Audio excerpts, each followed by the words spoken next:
Aquí comienza tu programa, Pregunta al Pastor. Muy buenos días, muy buenas tardes, muy buenas noches, dependiendo del lugar donde nos escuche, donde nos esté mirando y el día o la hora que nos esté mirando.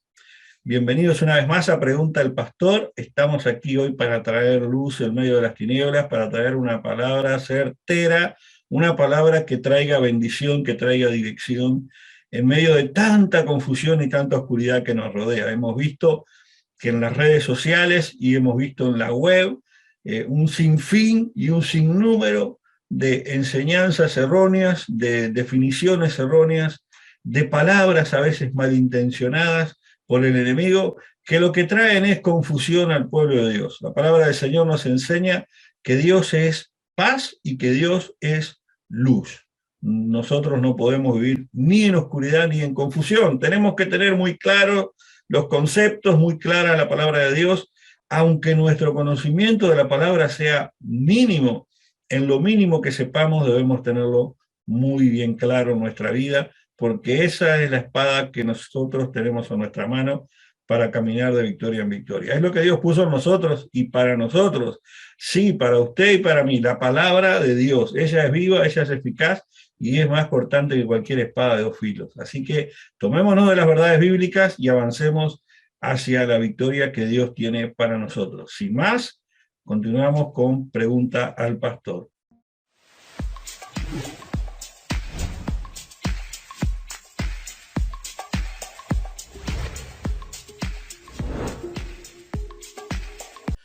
Padre, te alabamos y te bendecimos en esta hora, Señor. Venimos delante de tu presencia a través de la preciosa sangre de Jesús, Señor.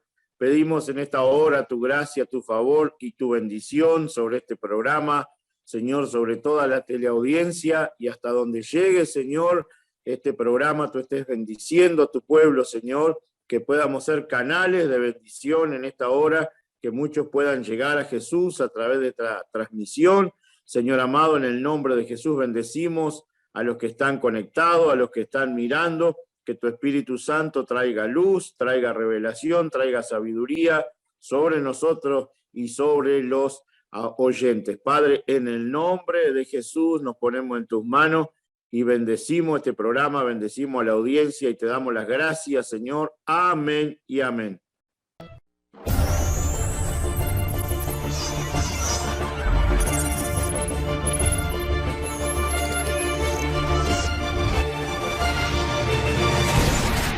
Muy buenas noches a toda la audiencia.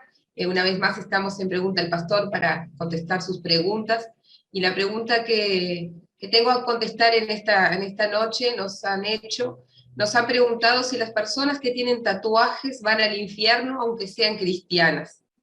Una pregunta bastante fuerte, un tema bastante polémico y que se ha hablado mucho, creo yo, en las iglesias en estos días. Y bueno, para contestar esta pregunta, vamos a tocar varios puntos, porque es una pregunta bastante completa, digamos yo que es compuesta, porque nos habla de los tatuajes y nos habla de ir al infierno aunque sea cristiano. Entonces es bastante complicado desarrollarla, pero yo quiero usar la palabra de Dios, el versículo que todos usan para ir en contra a los tatuajes.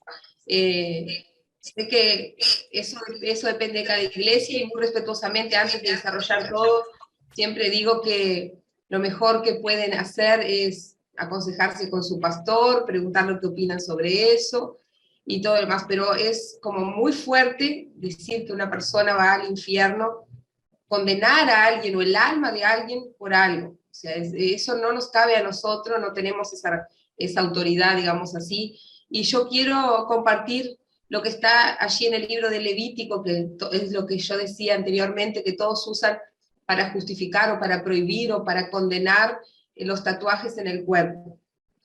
Igualmente, antes de pasar para eso, quiero hablar que esta persona lo dijo puntualmente: si una persona es cristiana y tiene un tatuaje, se va al infierno. Y bueno, hay personas que tienen tatuajes y están dentro de la iglesia, hay pastores, porque venían del mundo donde tenían su cuerpo tatuado con determinadas cosas, Vinieron a Cristo, Cristo los recibió, los perdonó, les limpió sus pecados, y esa persona no puede estar condenada por algo que lo hizo allá. Pero de todas formas, juntos vamos a desarrollar esta pregunta y vamos a poder entender si aún después alguien está condenado por hacerse un tatuaje. Allí en el libro de Levítico, capítulo 19, versículo 28, es lo que decía yo anteriormente, que se usa para condenar o prohibir los tatuajes, pero veamos a qué se refiere.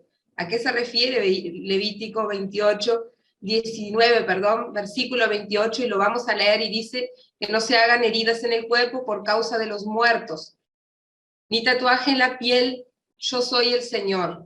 Y en el capítulo 19, cuando comienza con una exhortación o un llamado a su pueblo a vivir en santidad. Allí en el versículo 2 dice: sean santos porque yo, el Señor, su Dios, soy santo. Y cuando habla de ser santo, habla de ser apartado, separado.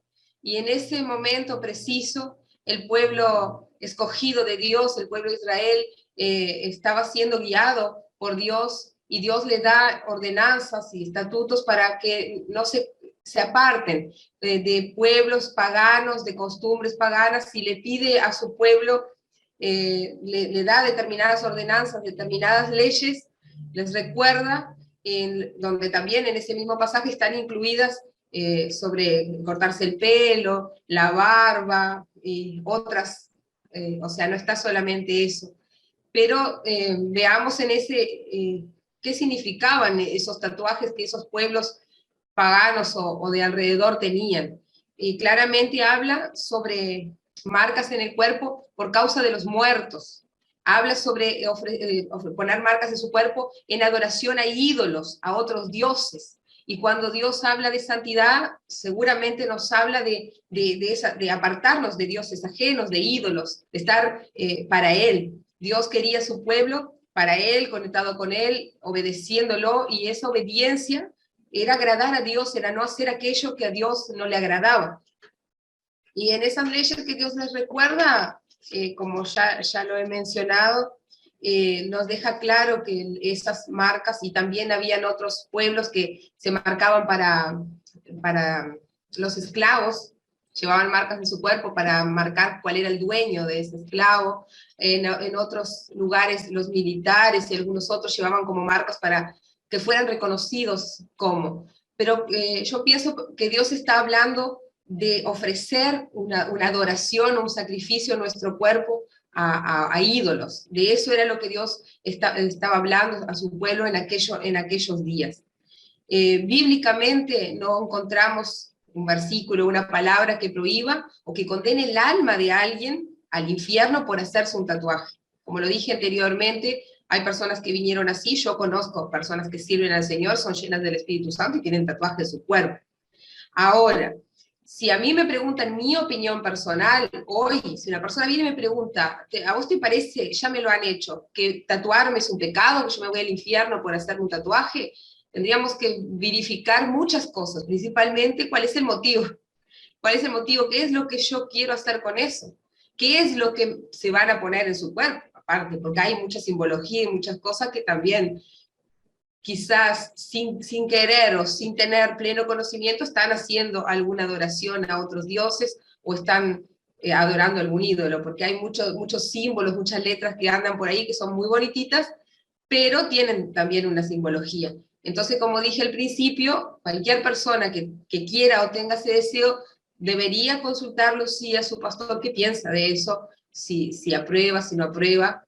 Lo que yo personalmente creo es que nadie estaría condenado al infierno por hacerse un tatuaje si la intención no fuera adorar a otro dios o un sacrificio a dioses ajenos en nuestro cuerpo.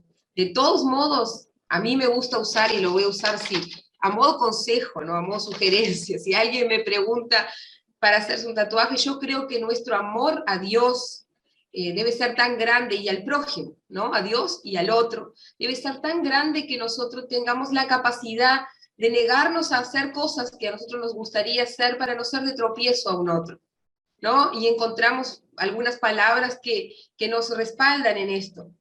Y allí quiero usar, bueno, Primera de Corintios 19, 1 Corintios, me quedó medio borroso acá. pero dice allí sobre nuestro cuerpo que es templo del Espíritu Santo.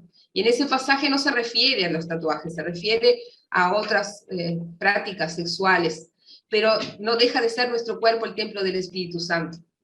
No deja de ser nuestro cuerpo ese sacrificio vivo y santo que pide el Señor de nosotros, que esto también está allí en el libro de Romanos, capítulo 12, versículo 1, que dice: presentad vuestros cuerpos como un sacrificio vivo y santo, aceptable a Dios, que es vuestro culto racional. Y buscaba en otras versiones, y me gustó la Vulgata porque decía víctima viva. Es cuando yo estoy dispuesto, lo que decía, a sacrificar un deseo o una voluntad mía para no ser de tropiezo a otra persona. Y también lo dice, 1 Corintios 8:9, sin embargo, tengan cuidado de que su libertad no se convierta en un motivo de tropiezo para los débiles.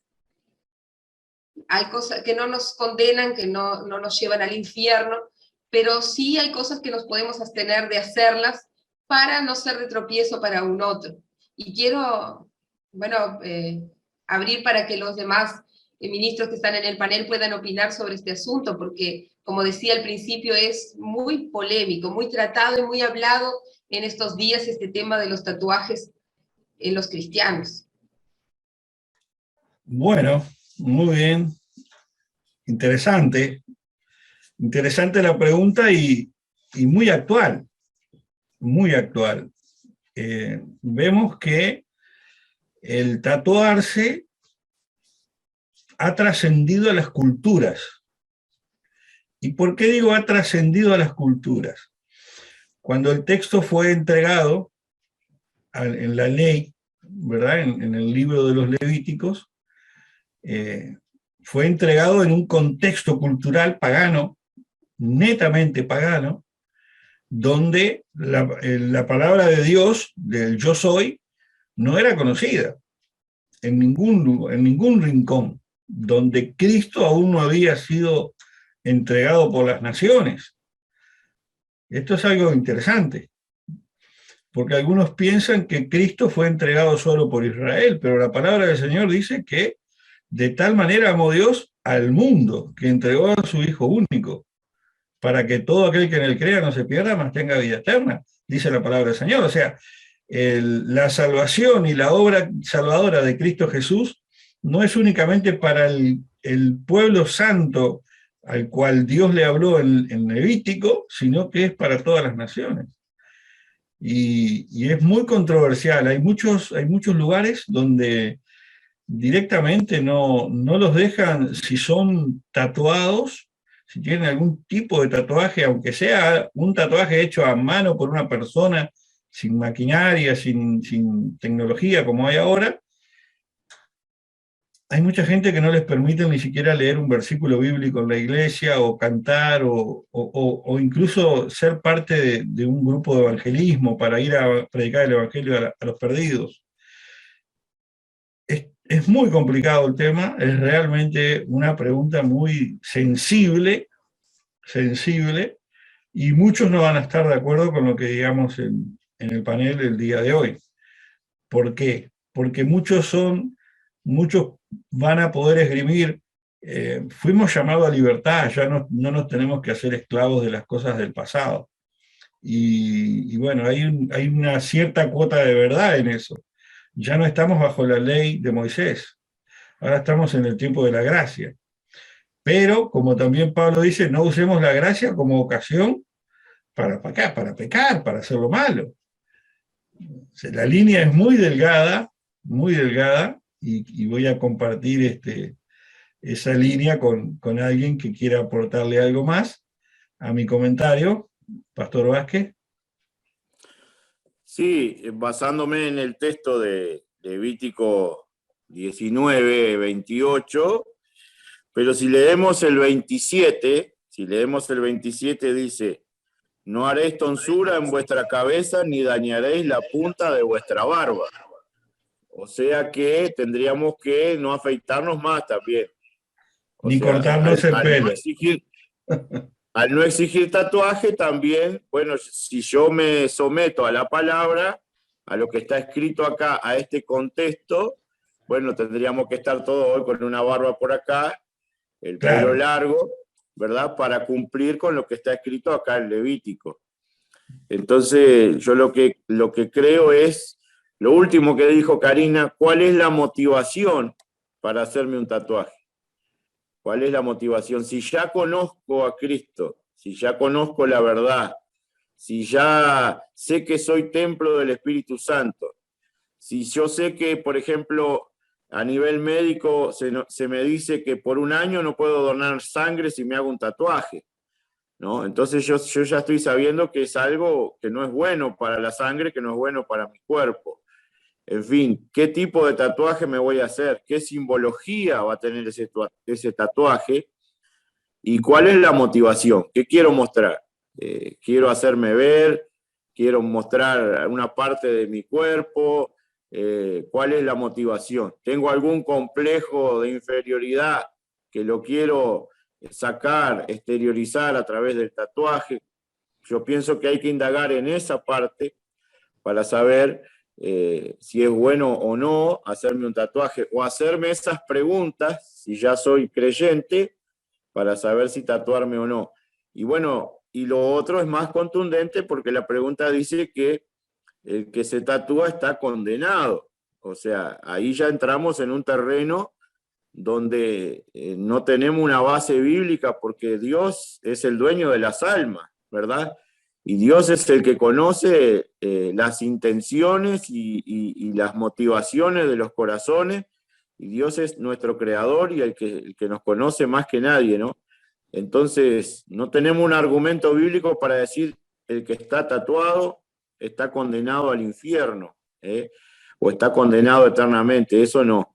Ahora sí me parece que podríamos indagar cuál es la motivación para tatuarnos. Y para mí, para este tiempo, este texto no aplica porque tendríamos que también andar todo de barba, como dice ahí, si respetamos una cosa, respetemos la otra. Tendríamos que, como dice el versículo 27, los sacerdotes estar todos de pelo largo, sin tonsura en la cabeza, sin hacernos ninguna trenza, nada raro, y una barba, nunca cortar la punta de la barba.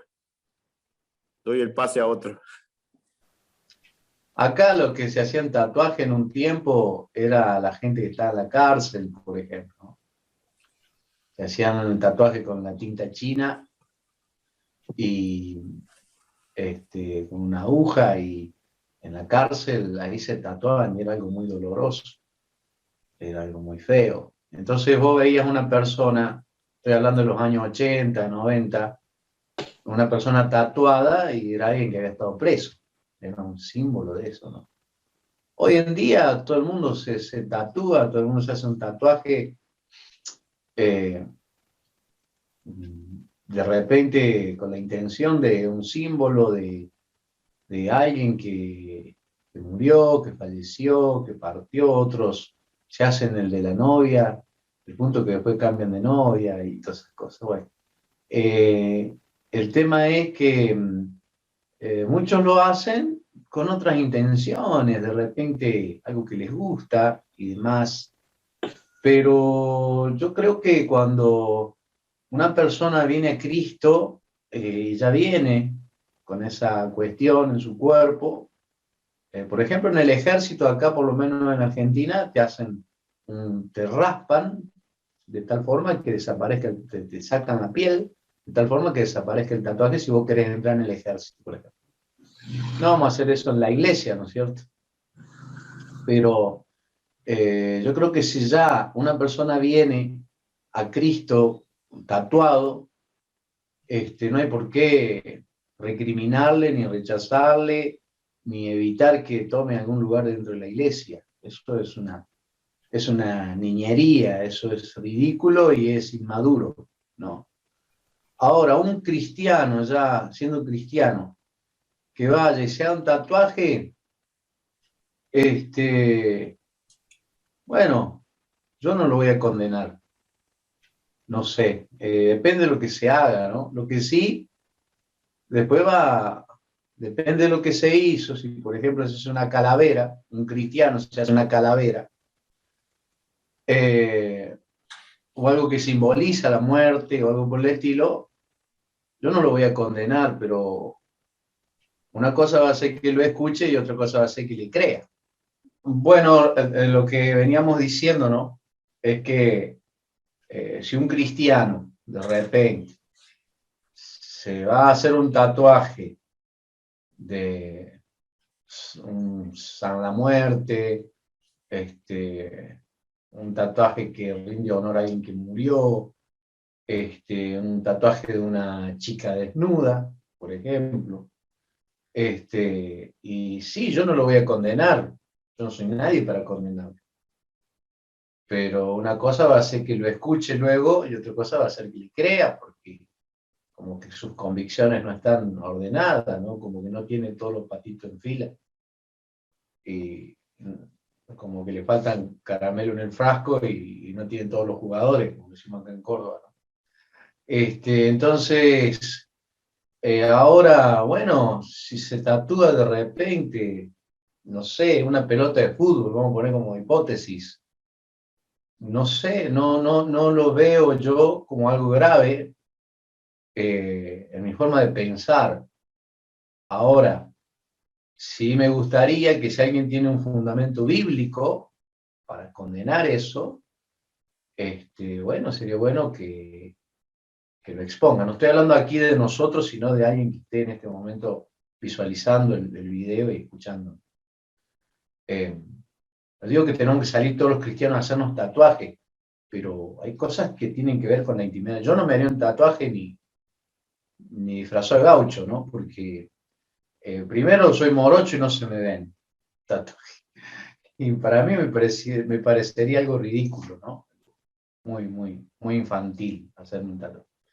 Pero creo que no soy nadie para condenar a otro. A eso me refiero. Y bueno, cada uno sabe delante de Dios cuál es su posición, qué le revela el Espíritu. Y como decía el pastor Luis, cuál es el motivo, cuál es la motivación que le lleva a tatuarse. Porque con un tatuaje no vas a demostrar nada, no vas a lograr nada. Yo recuerdo acá, hace unos años, alguien se fue al obelisco en Buenos Aires y se ató con cadenas para llamar la atención y reclamar algo que quería reclamar. Bueno, sí, estuvieron los canales de televisión, recuerdo, pero nadie le hizo caso, nadie le dio importancia. Pasó como nada, sí. A los 3 días ya nadie se acordaba de él. O sea, muchas veces hacemos cosas para llamar la atención y tenemos que saber que nadie nos va a dar importancia. Nadie va a decir, wow, el tatuaje que tiene, qué bárbaro, voy a estar pensando 2 meses en el tatuaje que tiene. No vamos a lograr nada con un tatuaje. Lo que tenemos que lograr es llamar la atención de Dios, abrirle el corazón a Dios. Hablo de los que somos cristianos, ¿no? Y buscar a Dios, buscar su presencia, buscar llamar la atención de Dios para que Dios pueda trabajar en nosotros, sobre todo en la estima, y a través de trabajar en la estima pueda ese jardín que está en nosotros, en nuestro interior, pueda ser cultivado, puedan esas flores florecer de nuevo. Vamos a tener un motivo un motivo de vida en Dios y vamos a encontrar el propósito. Y ya no vamos a necesitar hacer un tatuaje. Porque un cristiano que se hace un tatuaje es porque está queriendo llamar la atención, porque está queriendo de alguna forma elevar su estima, y está queriendo dar un mensaje, sobre todo un joven, ¿no? Un joven que quizás le está diciendo a los padres, acá estoy, un joven que le está diciendo al mundo, este soy yo, y creo que un tatuaje no es suficiente para eso. Creo que necesitamos a Dios para que Dios hable de nosotros con respecto a quiénes somos y por sobre todas las cosas pueda cumplir su propósito. O sea, creo que es algo vano, innecesario, creo que es algo que no hace falta, más allá de que cada uno tenga el derecho de hacerlo o no, creo que es algo que no tiene sentido hacérselo, ¿no es cierto? Es un pensamiento personal mío. No es que Dios me está hablando y estoy diciendo así dice el Señor, sino que creo que la lógica en Cristo, la madurez en Cristo, la coherencia en Cristo, nos lleva a entender que es una pavada realmente hacerse un tatuaje. O sea, es una pérdida de tiempo y hay riesgos en cuanto a la salud. La piel es un desintoxicador, por eso cuando hay manchas en la piel, no hay que aceptar que el médico solamente te pone una crema y ya está, y si ya no te pica te manda a tu casa. Hay que ir a lo profundo del asunto porque cuando hay una mancha en la piel hay un problema interno, hay una intoxicación, porque la piel es un desintoxicador. Entonces hay que tener cuidado con el tema de la salud con respecto a los tatuajes, ¿no? Entonces hay varias cosas por las cuales no hacérselo, no por el hecho de irse al infierno, porque también es algo que hoy no es así en estos tiempos, y es algo infantil para mí hacerse un tatuaje innecesario y es peligroso en cuanto a la salud. Eso es lo que puedo compartir en esta hora.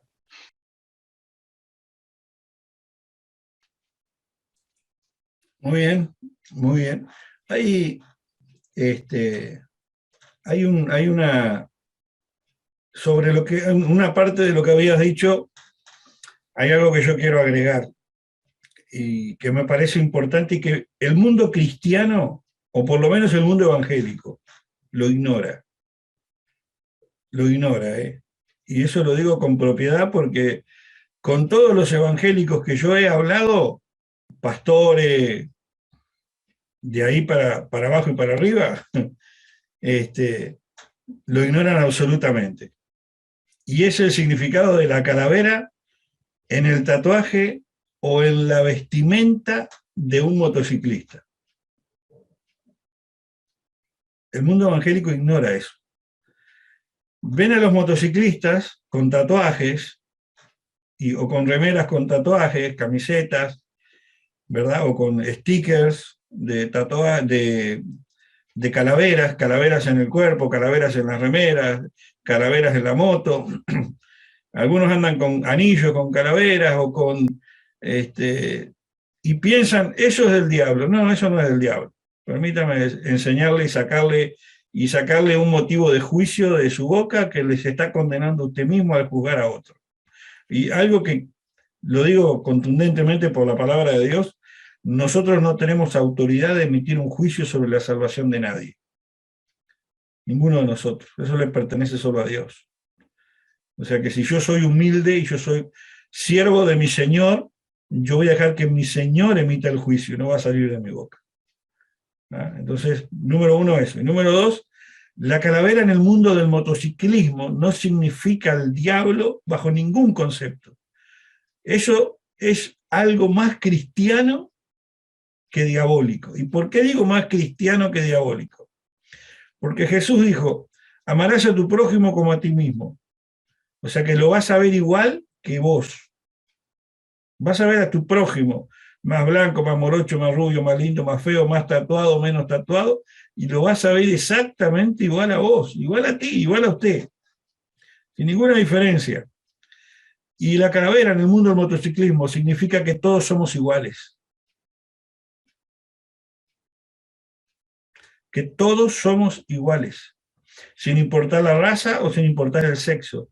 Delante de los ojos de Dios, en la vida y en la muerte, todos somos iguales, porque todos nacemos y todos morimos. Y debajo de nuestra piel, sin importar lo que tengamos en ella, debajo nuestro hay una calavera, que Dios la creó. Ese es el significado, que todos somos iguales. No hay un trasfondo diabólico en el uso de una calavera en un motociclista. El trasfondo diabólico se lo pone justamente el creyente, porque en el corazón del motociclista no está eso. Está el que si vos estás en la ruta en una moto y tuviste un accidente o una rotura o lo que sea, se va a bajar de su moto y te va a ayudar. Si estás en un lugar lejos de tu casa, te va a llevar a su propia casa, te va a sentar en tu propia mesa y te va a dar de comer. Cosa que muchos evangélicos no lo hacen. Y esto lo digo también con propiedad porque lo he vivido en carne propia, ambas partes de la moneda. Entonces, sobre el tema de los tatuajes y de las calaveras, créanme que eso no funciona de esta forma. Un día yo estuve en una ciudad de Argentina, no voy a mencionar, pero allí organicé un evento evangelístico con las motos. Ustedes saben, la mayoría, que yo manejo un club de motos acá en Uruguay. Y hacemos evangelismo. Salimos a ganar almas para el Señor con las motos.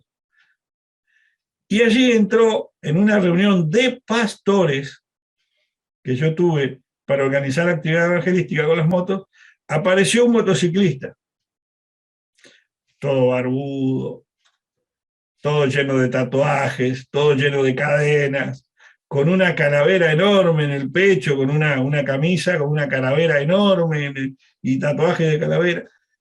Entonces yo le pedí permiso a ese hombre usarlo como ejemplo. ¿Yo puedo usar tu ejemplo para hablar algo? Le dije. Sí, me dice el hombre. Y le dije a los pastores que estaban ahí lo mismo que les acabo de decir a ustedes. ¿Saben lo que pasó con ese hombre? Ese día él y su esposa volvieron al Señor. Allí delante de los pastores. Pasaron casi 3 años de esto. Siguen siendo fieles miembros de su iglesia. Y hoy está a cargo de un grupo de evangelismo que yo estoy cuidando allá en Argentina, bajo mi autoridad en Argentina. Fíjense lo que estamos hablando. Yo creo, Pastor Tenemos el Raúl, juicio muy fácil en los cristianos. sí, yo creo que de repente hay mucha ignorancia en cuanto a los significados.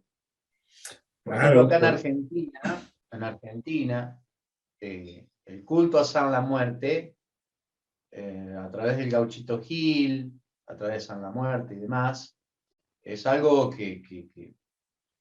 es algo que lo ves así, terrible, ¿no? Yo creo que ahí sí hay una cuestión. Cuando hay un símbolo de muerte, cuando hay un culto a un espíritu inmundo, cuando hay un culto a un demonio, ¿no es cierto? Eso sí, eso es idolatría. Claro, entonces yo Es creo que ahí, indiscutible. por eso Luis habló de la motivación, ¿no?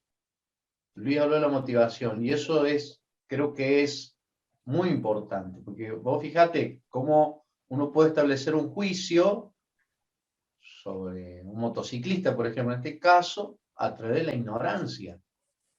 Porque, ¿qué está diciendo? Todos nacemos, somos todos iguales. No nos vamos a llevar nada, más o menos, es la idea, ¿no? Es una cosa muy, muy fuerte, ¿no? No solo, es más profundo que eso, realidad. pero sí, básicamente sí. Y una realidad. Entonces, como que creo que a veces, por eso somos muy rápidos para establecer juicio, como decir. Y no nos dedicamos a investigar, a buscar la causa, que es lo importante, y conforme a la causa poder opinar, porque ni siquiera tenemos derecho a emitir juicio sobre el otro, ¿no? Exacto. Luis, y ya redondeamos y pasamos a la siguiente pregunta que se nos va extenso, señor. Sí, concuerdo en lo mismo con todo, de que no podemos juzgar si esa persona va a ser condenada por el simple hecho de tener un tatuaje. Lo que sí quiero agregar es que hoy por hoy, la mayoría de los tatuajes que se ven tienen connotaciones espirituales o símbolos que tienen que ver con el mundo espiritual. Entonces vamos a ver, por ejemplo, muchos tatuajes por ejemplo, como decía Nelson recién, San la Muerte, Gauchito Gil, la Virgen María, no sé, la difunta Correa, etcétera, etcétera, que tienen connotaciones espirituales muy fuertes. Entonces ahí sí hay una adoración, hay una entrega de mi cuerpo, de mi sangre, a una adoración, a una entidad espiritual. Entonces ahí sí me parece que es preocupante el tema. De todas maneras, la Biblia es clara que donde abundó el pecado, sobreabundó la gracia, ¿no? Entonces nuestro Dios es abundante en gracia y misericordia para salvar. No podemos nosotros juzgar y decir este se va para acá o este se va para allá, porque eso le pertenece a Dios. Amén. Buenos días, bendiciones a todos.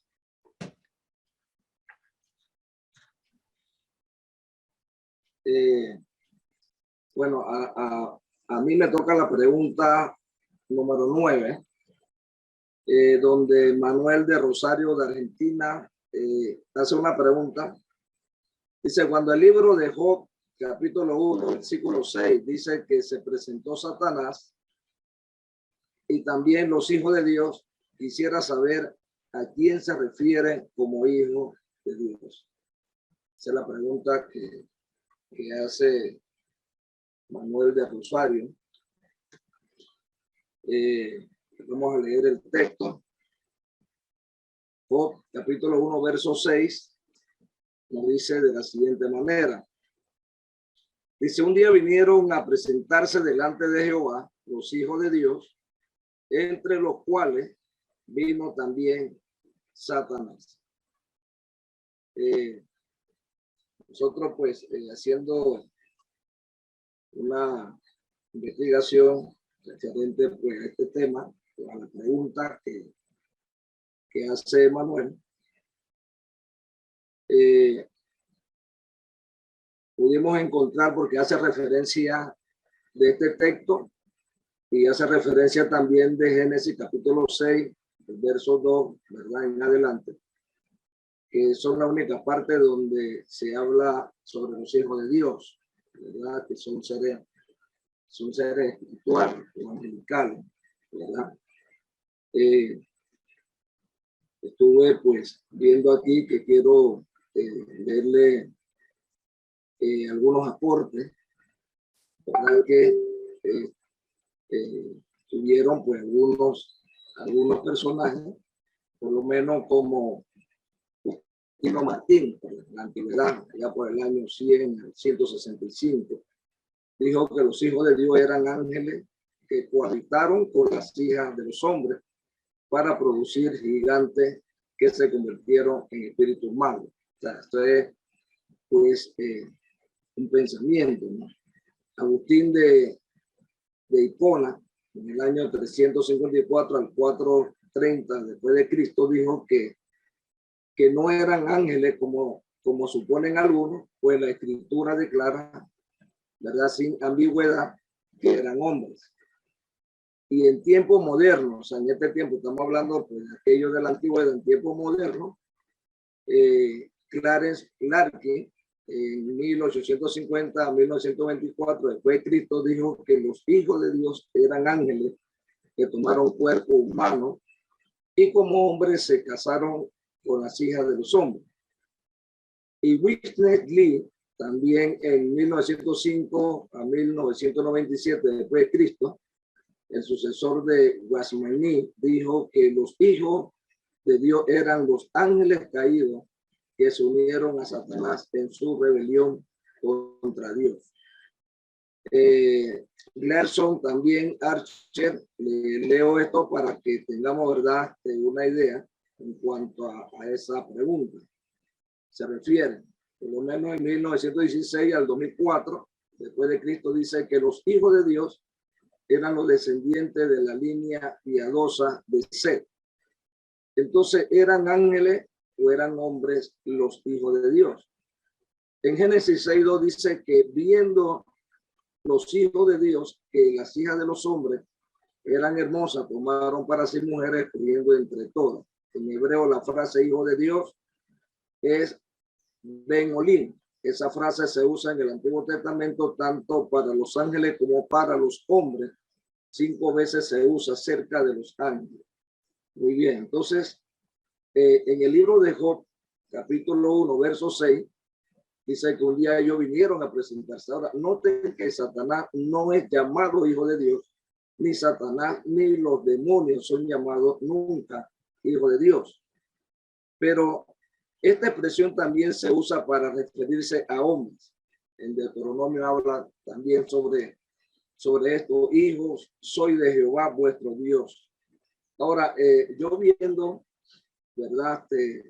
Analizando aquí y viendo el texto y la investigación pues, que hemos hecho, hay un punto donde ellos hablan, claro, lógicamente uno no estaba allí, pero según pues, lo que hemos recopilado, ellos, los hijos de Dios a Satanás, no es que es una hipótesis que ellos dicen que ellos pues no es que ellos se presentaron aquí en la tierra, sino, ¿verdad?, en el cielo, o sea, en el ámbito espiritual donde pues, ellos se presentaron. Sin embargo, siguiendo la hipótesis que hablan aquí, en los hijos de Dios he visto que en realidad no son hombres sino seres angelicales, son espíritus, ¿verdad?, o ángeles caídos, que ellos vinieron delante del Señor, porque ellos tienen que dar cuenta, inclusive el mismo Satanás tiene que darle cuenta a Dios. Él no puede hacer más de 4 cosas, ¿verdad? Sí, porque él es pues el rey de este siglo, no, sino que todo lo que él hace tiene que buscar, ¿verdad?, la autorización o el permiso que le da el rey de toda la tierra, que es nuestro Dios, ¿verdad?, nuestro Salvador, y pues Jehová de los ejércitos. Entonces yo creo, apóstoles y pastores, que cuando se habla de hijos de Dios se está hablando de seres pues, angelicales, seres espirituales, no prácticamente se habla, ¿verdad?, de personas humanas, sino, ¿verdad?, en este caso, pues, ángeles caídos. Ahora, hay ese punto de Génesis. Usted sabe que los espíritus o los ángeles, ellos se personifican. Viendo aquel pasaje cuando llegaron los ángeles a hablar con Abraham, ¿verdad? Ellos tomaron, no, perdón, con Lot, ellos se personificaron, tomaron un cuerpo humano. Y imagínense tanto así que ellos querían acostarse con los ángeles. Imagínense eso. Entonces, yo creo que estos ángeles caídos se personifican y ellos pues se presentan a Dios porque tampoco ellos pueden hacer algo. Ahora, hay un punto también que aquellos espíritus o aquellos ángeles caídos ahora mismo están en prisiones de oscuridad. Usted se imagina que ellos estuviesen ahora mismo andando como estuviera el mundo, como estuviera pues, toda la raza humana, que son ángeles poderosos, ángeles que tienen tanta fuerza que si ellos se sueltan, dice la escritura, verdad que destruyen todo. Va a llegar el momento que se soltará. Pero lo que podemos ver aquí, según la pregunta que hace Emanuel, verdad que no son personas, no son como nosotros humanos, sino son ángeles caídos que se presentan delante de Dios. Bueno, yo vengo por la pregunta de Sergio, que preguntó por qué los niños nacen enfermos. O por qué Dios permitió que un niño nazca enfermo. Y como estábamos diciendo, rompiendo la cúpula evangélica religiosa, no hablo del reino, no estoy hablando de la iglesia de Jesucristo, estoy hablando de la religión evangélica del hombre que se ha creado y que lamentablemente está entre nosotros, ¿no? Así como cualquier otro tipo de religión. En cuanto a los prejuicios y demás, está establecido que el hombre es pronto para eso. Recién hablábamos de ser prontos para juzgar y creo que es un grave problema que tenemos los seres humanos. Ahí en capítulo 9 de Juan, dice, al pasar Jesús vio a un hombre ciego de nacimiento y le preguntaron sus discípulos, diciendo, Rabí, ¿quién pecó, este o sus padres, para que haya nacido ciego? Respondió Jesús, no es que pecó este ni sus padres, sino para que las obras de Dios se manifiesten en él. Bueno,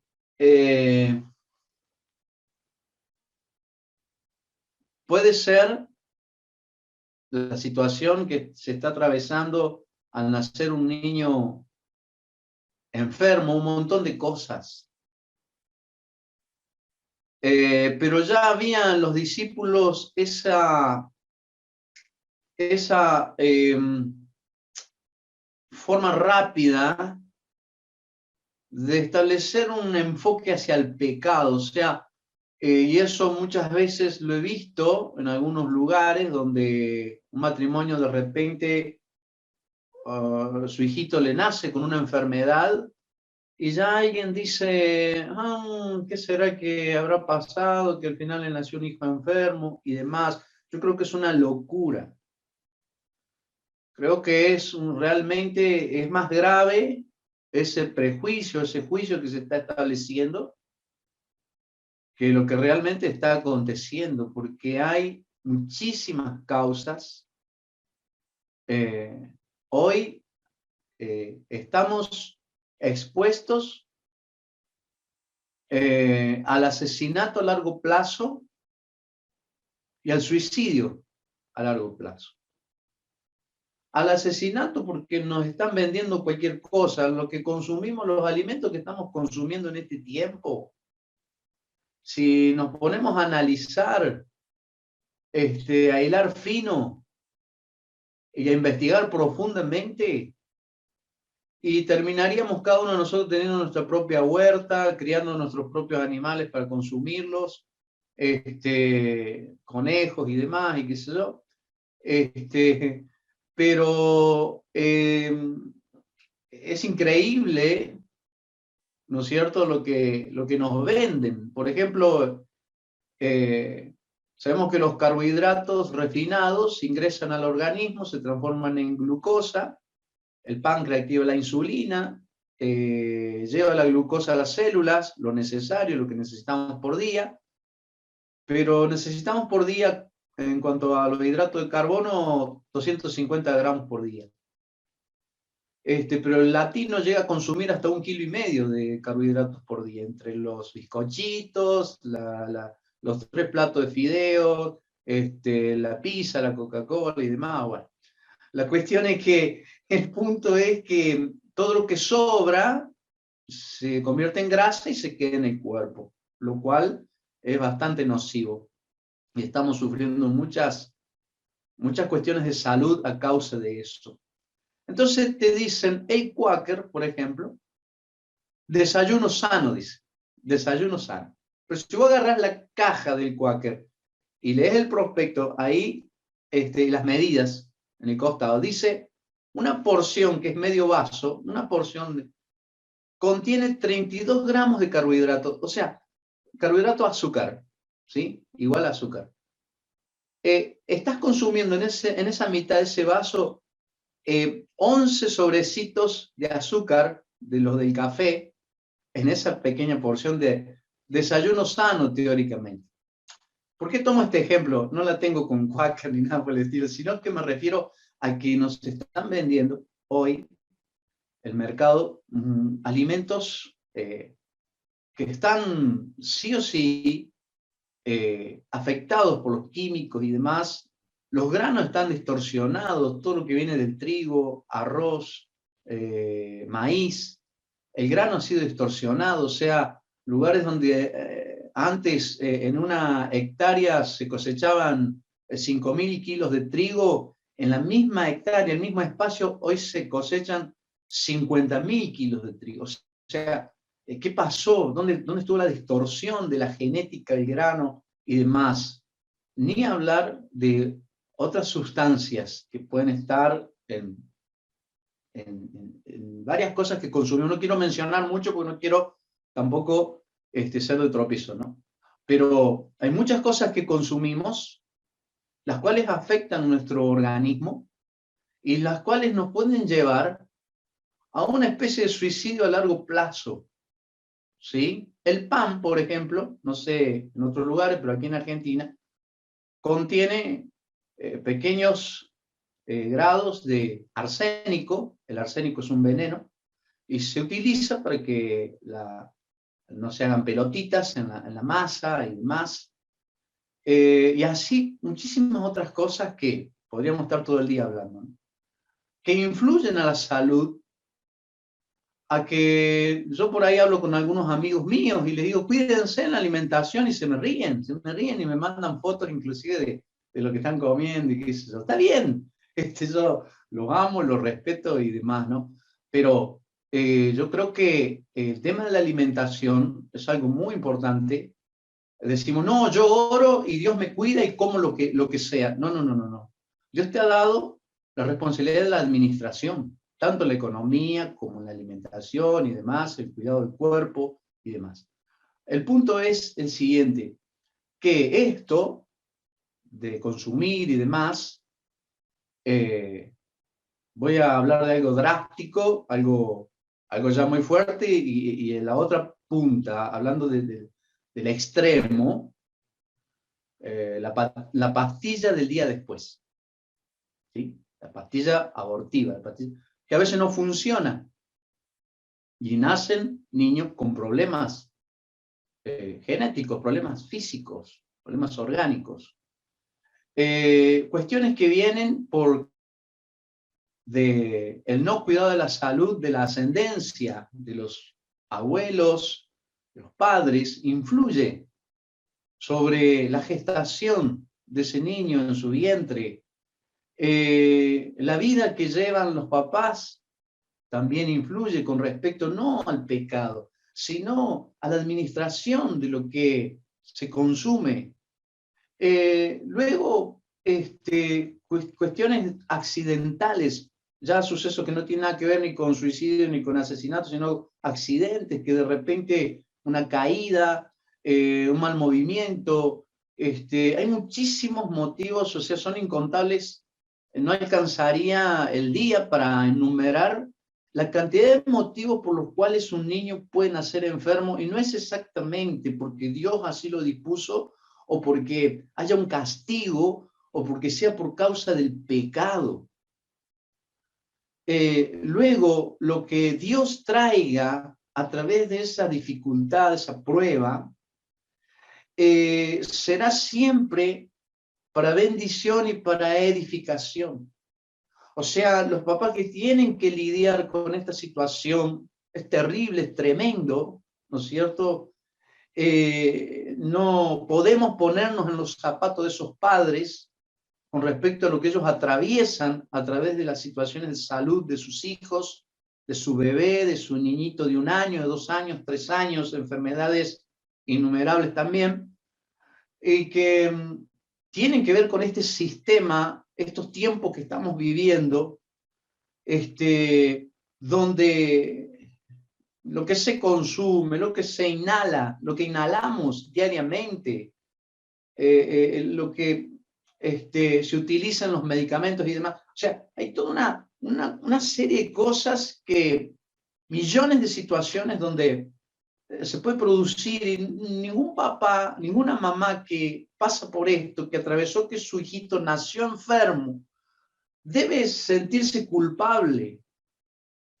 No debe sentirse en pecado o condenado por Dios o castigado por Dios. Yo creo que hay que salir un poco de ese misticismo, más allá de que hay situaciones en las que Dios tiene un propósito, nuestro soberano Dios tiene un propósito. No podemos, como decimos acá en Córdoba, meter todo en la misma bolsa, no podemos tomar todas las situaciones iguales, no todas las situaciones son iguales. O sea, no nace un niño enfermo porque los papás pecaron, porque si fuera por eso, todos nuestros hijos estarían enfermos, o sea, todos pecamos. No hay justo ni siquiera uno.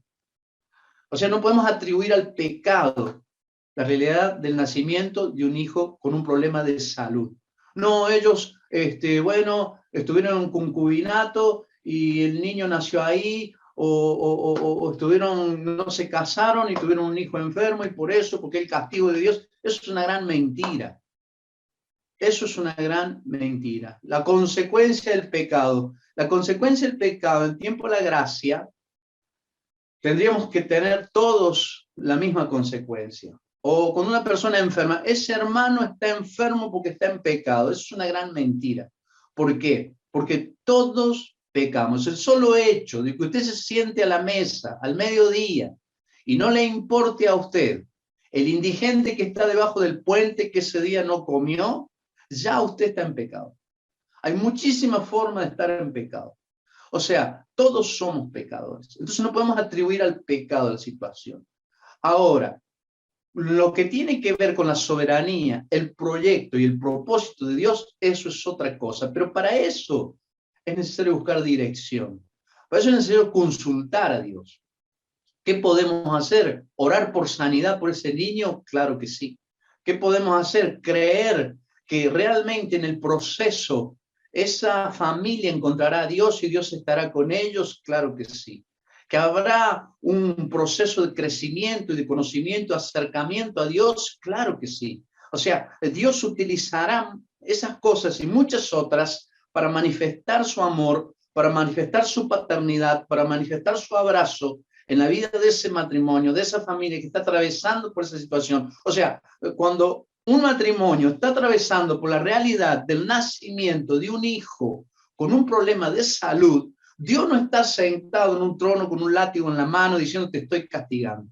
Esa no es la posición de nuestro Dios. La posición de nuestro Dios Padre amoroso es que está con esa familia, está a su lado, está dentro de la situación y no fuera, está dentro de la prueba, está dentro de la tormenta, está dentro de ese desierto que están atravesando, extendiendo su mano, abrazándolos y procurando que ellos le busquen al Señor. Y el Señor haciendo énfasis, por supuesto, en lo más importante que es el alma, como todos sabemos, puede hacer cosas grandes, puede hacer milagros tremendos. O sea, hay muchas formas de manifestación de milagro, no solo la sanidad, sino de cosas que son trascendentes en la eternidad y que Dios puede manifestarse en forma tremenda. Por eso debemos tener cuidado con atribuir a ciertas cosas el problema de salud de un niño que nace en ese estado.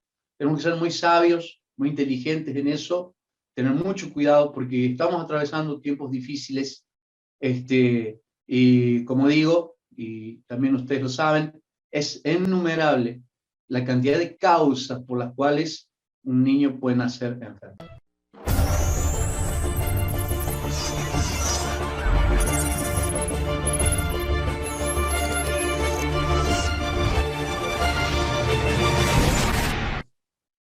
Qué tremendo esto. Es un tema muy sensible, y en el cual ninguno de nosotros estamos libres de poder atravesarlo o padecerlo.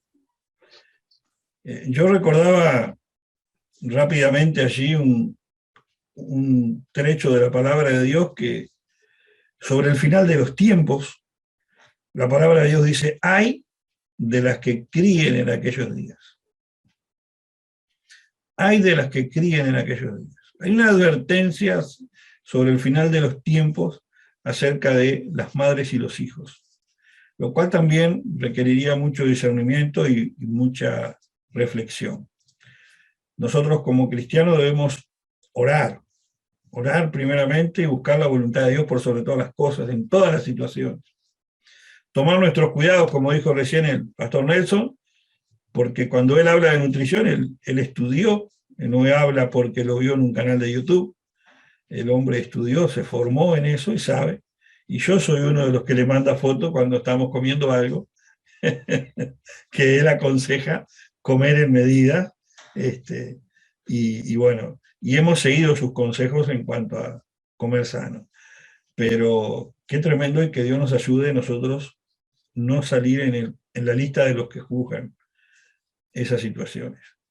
Yo conozco muchos ejemplos de hijos que han superado todas las expectativas y de padres que han superado todas las crisis cargando con hijos con tremendas secuelas por nacer con determinadas patologías, situaciones, y que hoy en día son ejemplo a nivel mundial, y muchos son muy conocidos, ejemplo a nivel mundial de perseverancia, de fe, y hemos visto que a pesar de su situación se ha convertido en un canal de bendición para muchos que se han acercado a Dios a través de esa situación. O sea que no podemos ver una minusvalidad de la que sea como una deficiencia de la persona, sino como tal vez un potencial para cosas grandes que Dios puede hacer allí. Así que oramos para que Dios haga su obra y siempre sea su voluntad y su paz en los padres que atraviesan esta situación. Aprovecho para decir que si usted tiene algún pedido de oración, si está atravesando por una situación difícil, puede contactarnos, puede dejarnos su pedido de oración, puede seguir enviándonos las preguntas, tanto en el canal de YouTube como por aquí por Facebook. Continuamos con Pregunta al Pastor. Muy bien, muchas bendiciones para todos. Continuamos con Pregunta al Pastor, respondiendo la pregunta que hizo Pablo, en la cual dice, ¿qué significa, basado en Mateo 22:14, quiénes son los llamados y quiénes son los escogidos? Excelente pregunta que hizo Pablo. Bueno, para poder responder esta pregunta, tenemos que un poco ir al texto, lo que dice el capítulo 22, donde Jesús está enseñando y utiliza un método de enseñanza de Medio Oriente todavía utilizado, que es la parábola, una semejanza. Jesús utilizaba mucho este método para explicar cosas del mundo espiritual, diciendo el reino de los cielos se parece a o es semejante a tal o cual cosa, y utilizaba una comparación con algo conocido, algo que para ellos era habitual, para tratar de explicar algo que podía ser complejo en el mundo espiritual. Entonces Jesús utiliza esta parábola y habla de una boda, de una fiesta. Y dice San Mateo capítulo 22, respondiendo Jesús les volvió a hablar en parábolas diciendo, el reino de los cielos es semejante a un rey que hizo fiesta de bodas a su hijo y envió a sus siervos a llamar a los convidados a las bodas, mas estos no quisieron venir. Volvió a enviar otros siervos diciendo, decid a los convidados, he aquí, he preparado mi comida, mis toros, mis animales engordados, han sido muertos y todo está dispuesto. Venid a las bodas. Mas ellos, sin hacer caso, se fueron, uno a su labranza, el otro a sus negocios, y otros tomando a sus siervos, los afrentaron y los mataron. Al oírlo, el rey se enojó, enviando a sus ejércitos, destruyó a aquellos homicidas y quemó su ciudad. Entonces dijo a sus siervos, las bodas a la verdad están preparadas, mas los que fueron convidados no eran dignos. Id pues, salid a los caminos y llamad a las bodas a cuantos halléis. Y saliendo los siervos por los caminos juntaron a todos los que hallaron juntamente, malos y buenos, y las bodas fueron llenas de convidados. Y entró el rey para ver a los convidados y vio allí un hombre que no estaba vestido de boda. Y le dijo, amigo, ¿cómo entraste aquí sin estar vestido de boda? Mas él enmudeció. Entonces el rey dijo a los que servían, atadle de pies y manos y echadle en las tinieblas de afuera, allí será el lloro y el crujir de dientes, porque muchos son llamados y pocos los escogidos. Tremendo este relato de Jesús, donde utiliza esta parábola hablando de que el rey, que representa a nuestro Padre Celestial, el rey realiza una boda en la cual esa boda celebra la boda de su hijo, ¿verdad? Está hablando de Jesucristo, está hablando, cuando habla de una boda, está hablando de un pacto, de un compromiso, y sabemos el pacto que Jesús hizo a través de su sangre para salvarnos y limpiarnos de nuestros pecados. Sabemos lo que Jesús hizo, su obra redentora en la cruz, ¿no? Entonces envía, dice, a llamar a todos los que quieran venir a esta fiesta, a esta boda, a esta celebración. El banquete está servido, la mesa está servida, pero vemos que unos cuantos se excusaron, pusieron excusas, otros que estaban atareados con tal o cual cosa, en fin, todos pusieron argumentos para no ir a la fiesta, A lo cual el rey se enojó y dice, bueno, vayan, ¿saben qué? Inviten a todo el mundo, a todo el que quiera venir. La fiesta está abierta, esta boda está abierta para todo el que quiera llegar. Y allí que sus siervos van por los caminos, van por todo lugar y llaman a las personas a venir a las bodas. Y luego concluye diciendo que muchos son llamados y pocos son escogidos.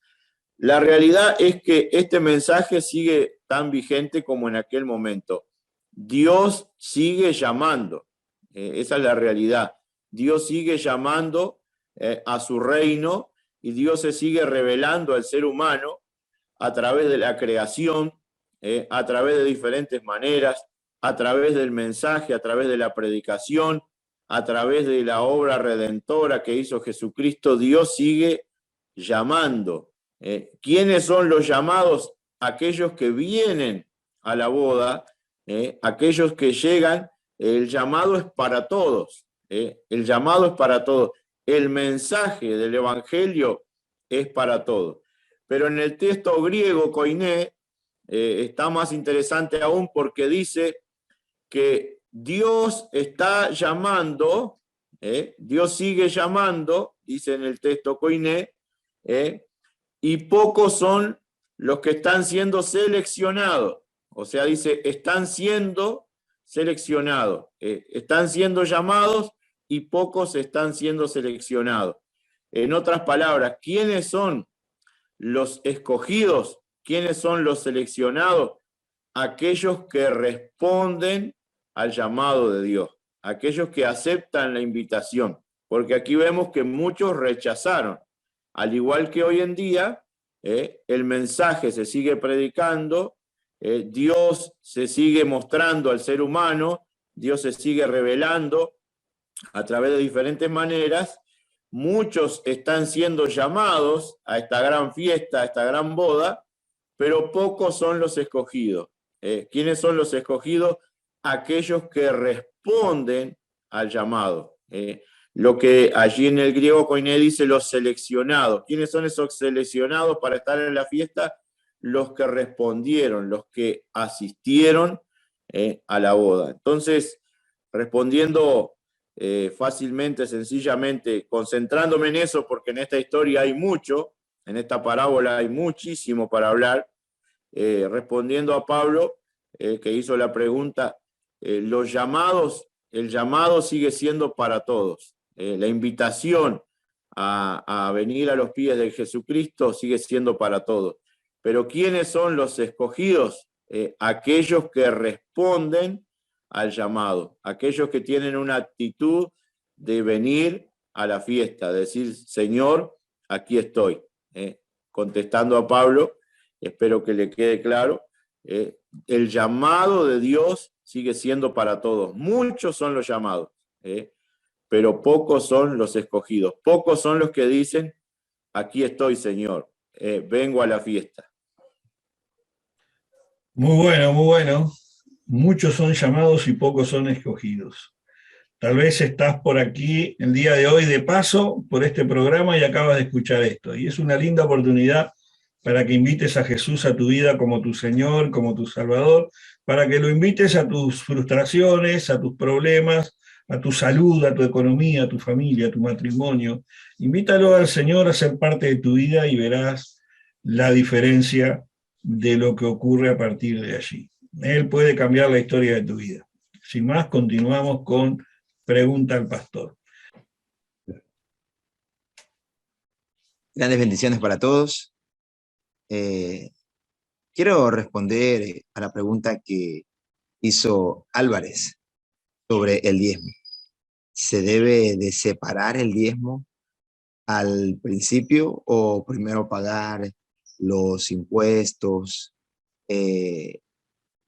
cubrir las necesidades, quizás, conforme a lo que se dice, ¿no? Y está escrito, Jesús lo dijo, dad al César lo que es del César.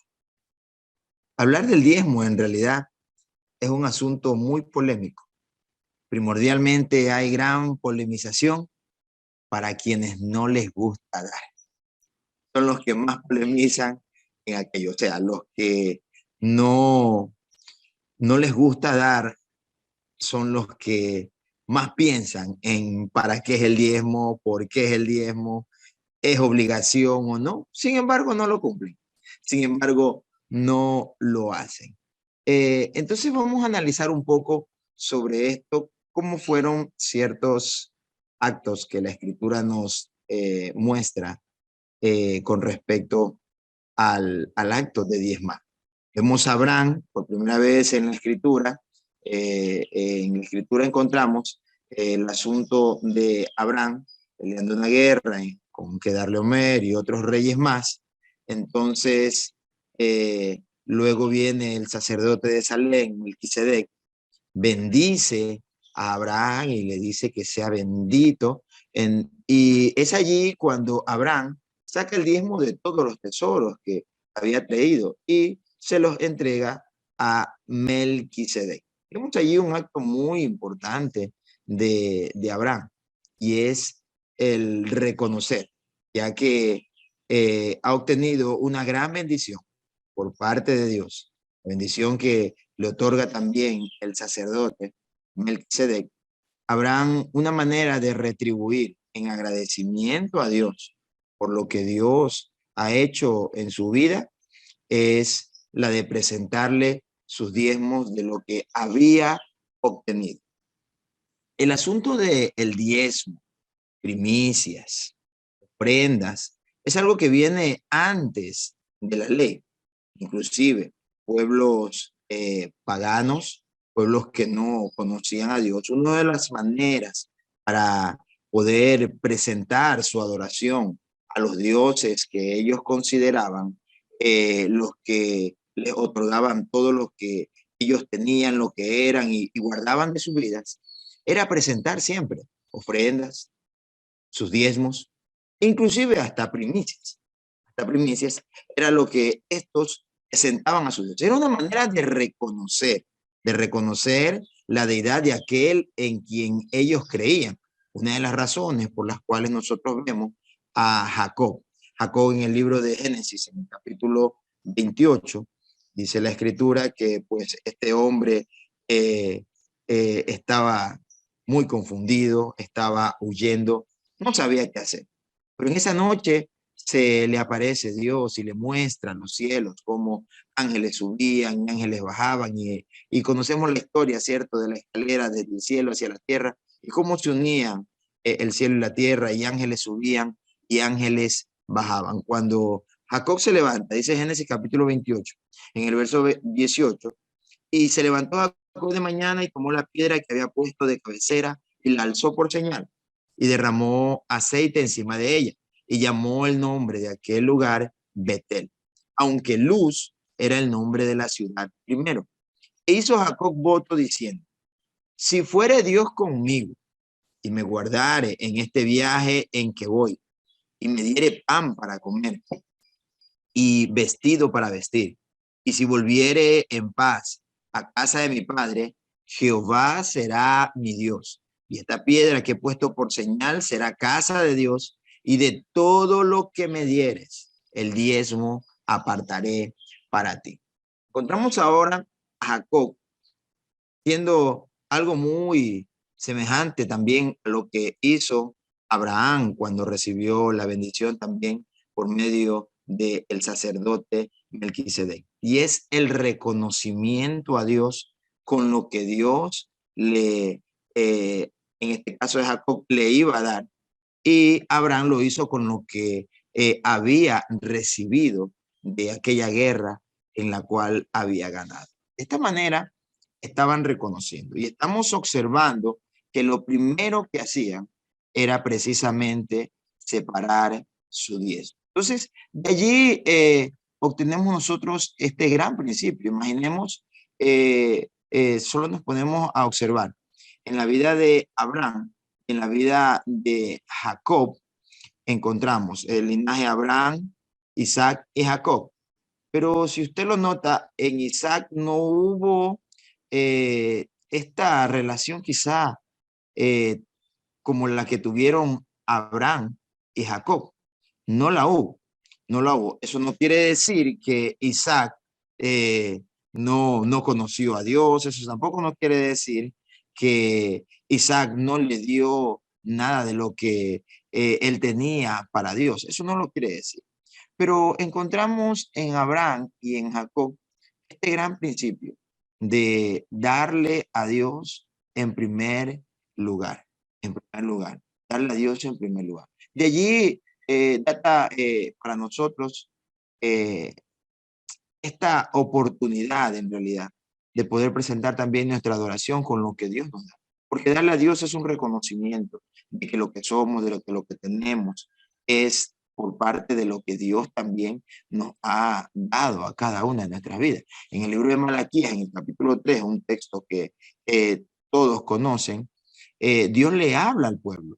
Dios le habla al pueblo porque habían construido muros, habían trabajado en reconstrucción de templo, construyendo las murallas, habían salido de, del cautiverio en el cual estuvieron por 70 años. Y sin embargo, ahora ellos tienen templo, tienen murallas, pero no estaban presentándole a Dios los diezmos. Tenían territorio para poder volver a sembrar. Eran una nación que se sentía diferente, pero no estaban siendo agradecidos con Dios. Dios le hace un llamado de atención a ellos y les dice a todos ellos: vosotros, la nación toda, me habéis robado. Traed pues vuestros diezmos al alfolí, hay alimento a mi casa. ¿Por qué?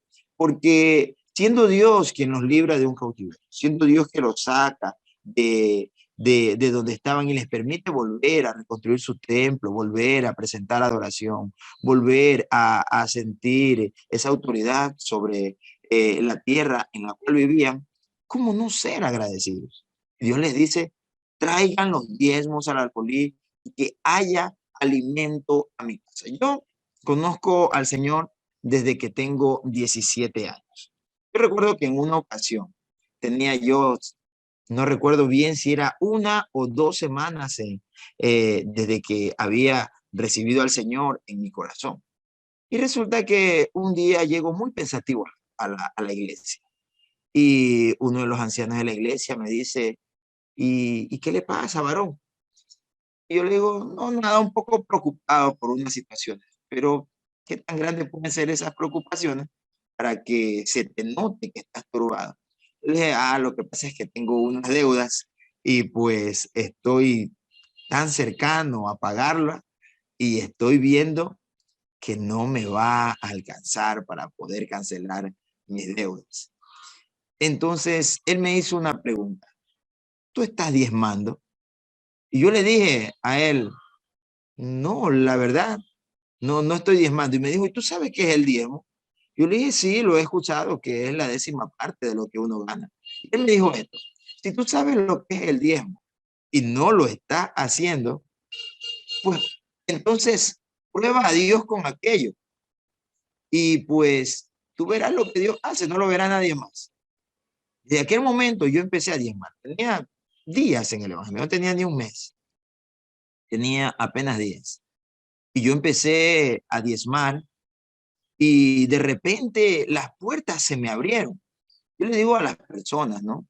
Si conocen lo que la Escritura nos dice, medios por los cuales presentamos también nuestra adoración a Dios, porque la adoración a Dios no es solamente levantar nuestras manos al cielo, no es solamente elevar un cántico, derramar lágrimas, expresar alabanzas, solamente fruto de labios, nada más. No, adoración es en todo lo que somos, nuestro servicio, lo que damos, es también nuestra manera de adorar a Dios. Yo empecé desde aquel momento a diezmar hasta el día de hoy y siempre lo que he hecho es separar primero mi diezmo para Dios. ¿Sabe por qué? Porque yo he entendido que si Dios me ha provisto en este mes de una cantidad de dinero, me ha provisto aparte de salud, entiendo que es Dios quien ha provisto para mí calma en medio de las tempestades, su ayuda, su mano poderosa en medio de las dificultades, ha sido Dios en todo. Yo lo veo a Dios en todo lo que soy, en todo lo que tengo. Y separo en primer lugar mi diezmo para Dios, porque aunque yo sé que lo que gano no me alcanza en realidad para pagar mis deudas, siempre separo mi diezmo para el Señor. Y cada mes yo veo el milagro del Señor. Y veo cómo Dios me provee. Veo cómo Dios hace cosas grandes en mi vida. Veo cómo hasta me sorprendo, porque matemáticamente a veces me pongo a sacar las cuentas de lo que tengo que pagar y no me alcanza. Pero de repente las bendiciones empiezan a llegar de un lado, de otro. Tenía que hacer un gasto por un lado y de repente ese gasto ya no tengo que hacerlo, porque Dios ha decidido bendecirme. ¿A qué le atribuyo todo eso? A que en primer lugar he separado lo que le corresponde a Dios. Cualquiera puede decir, pero ya el diezmo en el Nuevo Testamento no, no es una obligación, ciertamente. En el Nuevo Testamento nosotros encontramos mayormente la palabra ofrenda, pero eso no descarta que no continúa existiendo el diezmo.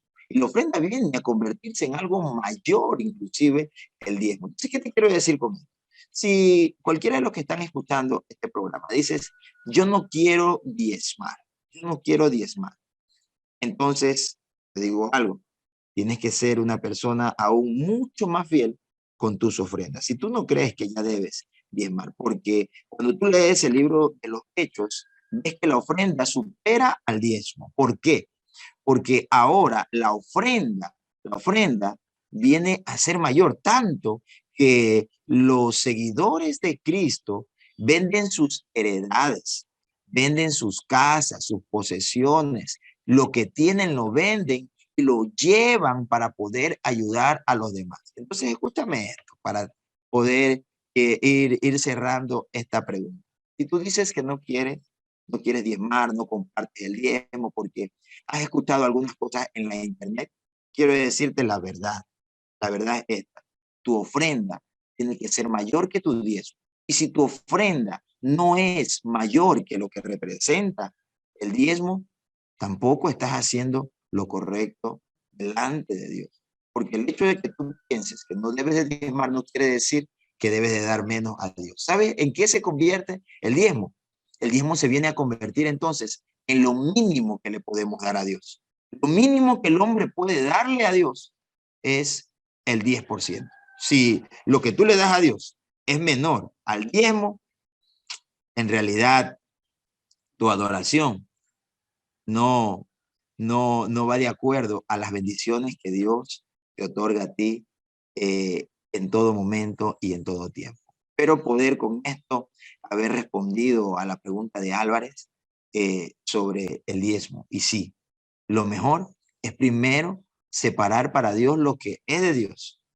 Y de allí eso quiere decir que Dios se va a encargar del resto. Por algo, el Señor dijo en el libro de Mateo capítulo 6, verso 30.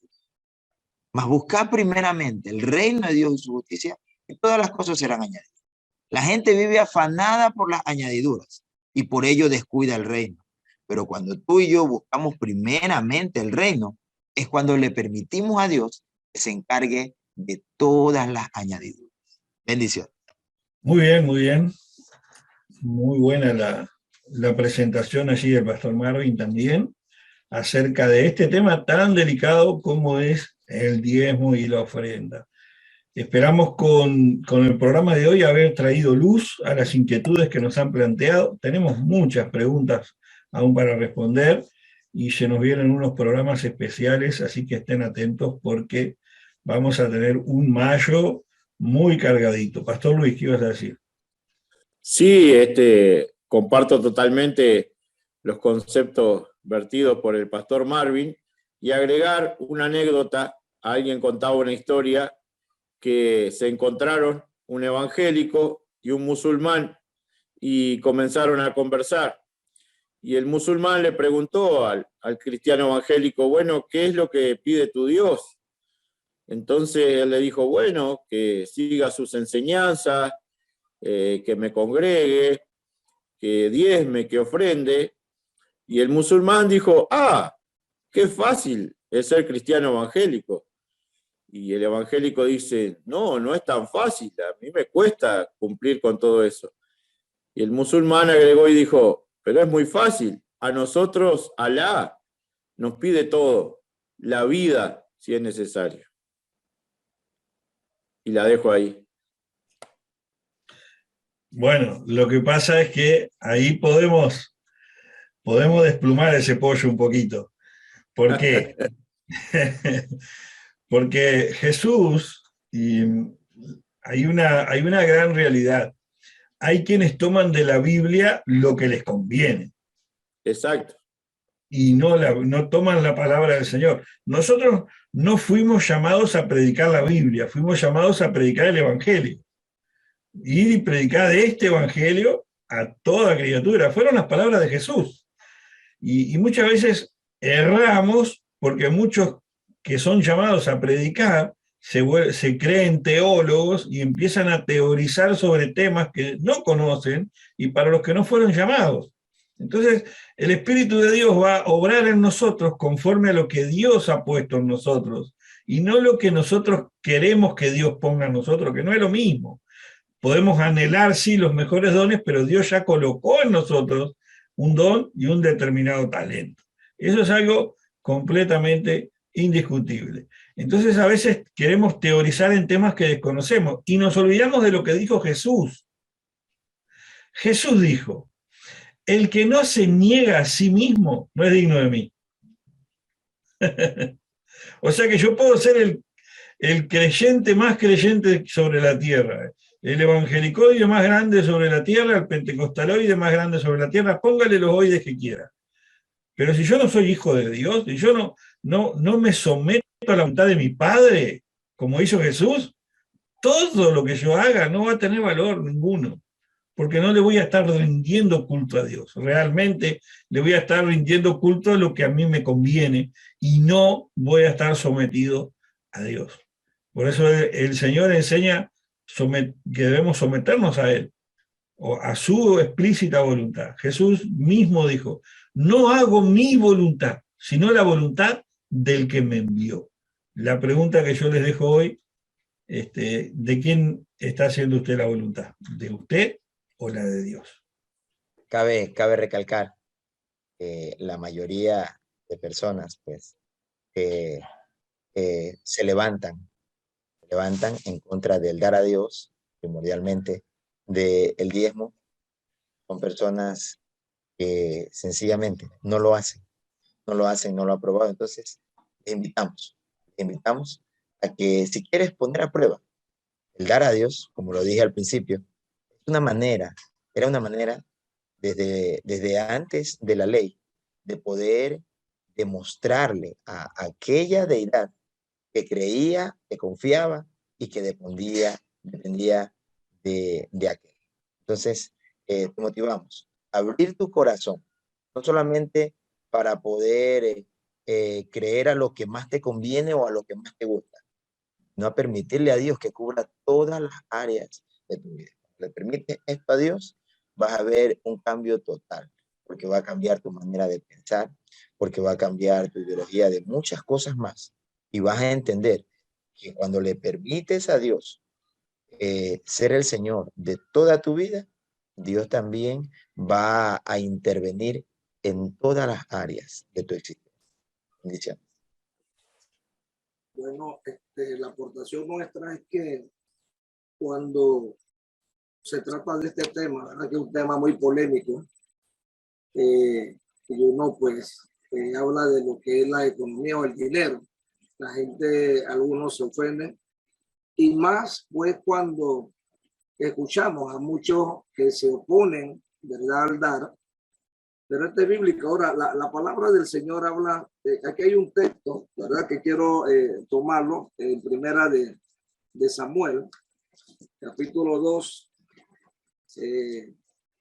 Aquí hay un verso que dice así en el versículo 29, dice, porque habéis hollado mi sacrificio y mis ofrendas que yo mandé ofrecer en el tabernáculo, y has honrado, primera Samuel 5, has honrado a tus hijos más que a mí. Engordados dice, de lo principal de toda la ofrenda de mi pueblo Israel. Y dice, por tanto, Jehová el Dios de Israel dice, yo había dicho que tu casa y la casa de tu padre andarán delante de mí perpetuamente. Mas ahora ha dicho Jehová, nunca yo tal haga, porque yo honraré a los que me honran y los que me desprecian serán tenidos en poco. Entonces, retomando aquí este texto, ¿verdad? Y aunándolo al tema del diezmo, cuando nosotros honramos a Dios, que somos hijos de Dios, somos seguidores de Jesucristo, que vivimos la palabra, somos una nueva creación, viviendo en el nuevo pacto, ¿verdad? En Cristo Jesús, nosotros tenemos que ser agradecidos. El pastor Marvin decía que hay muchos que se oponen, es porque ellos no practican, ¿verdad? La palabra de Dios, no la aplican a su vida. Entonces yo creo que nosotros tenemos que ser agradecidos con Dios porque el evangelio es completo. Entonces es que vamos a vivir una parte y la otra parte entonces la vamos a poner a un lado, ¿no? La palabra de Dios es completa.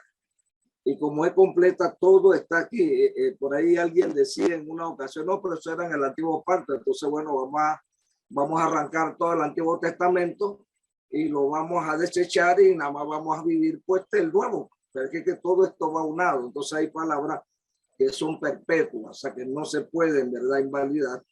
Y esto, además, el diezmo no fue dentro de la ley, sino fuera antes de la ley. Entonces muchos están confundidos en esa parte, ¿verdad? Yo creo que como un buen cristiano, como un buen hijo de Dios, tenemos que cumplir y obedecer, porque para eso Dios nos llamó a obedecer toda la escritura. Y así, lo único pues que puedo decir es que tomemos conciencia. Y esto no es que el pastor te está quitando algo, que te está manipulando, no. Esto es bíblico. La palabra del Señor, ¿verdad?, está establecida allí para nosotros. La Biblia es para nosotros los cristianos. Esto es un espejo. Nosotros tenemos que vernos allí.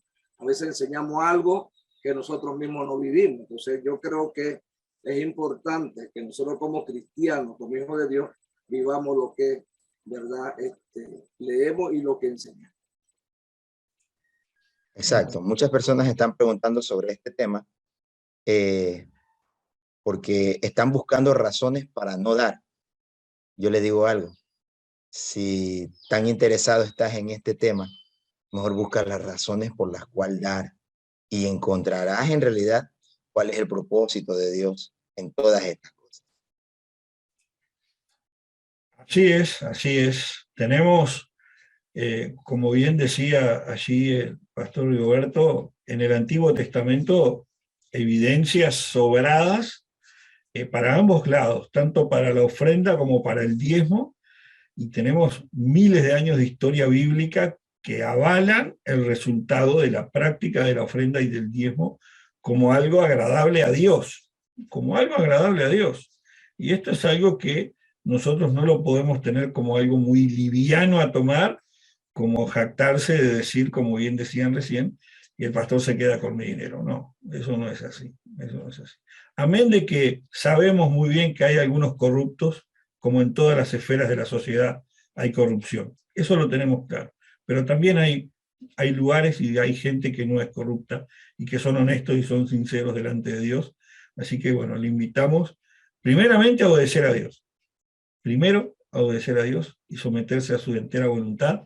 Y Él le va a mostrar a través de su Espíritu Santo y su palabra, con la ayuda de su pastor, le va a ayudar a llegar a los buenos pastos y tener allí la verdad que el Señor solo puede responder. Cuando usted vea la bendición ser derramada sobre su vida, sobre su familia, sobre sus hijos, sobre su salud, sobre su economía, usted va a ver que la Biblia tenía razón.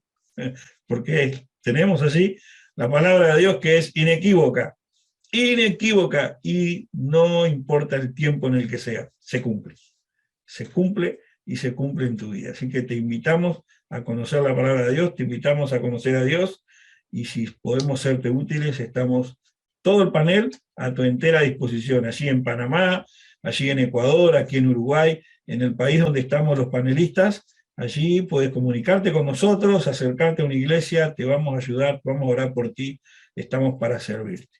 Desde Pregunta al Pastor, gracias por estar con nosotros y será hasta el próximo programa. Que el Señor les bendiga.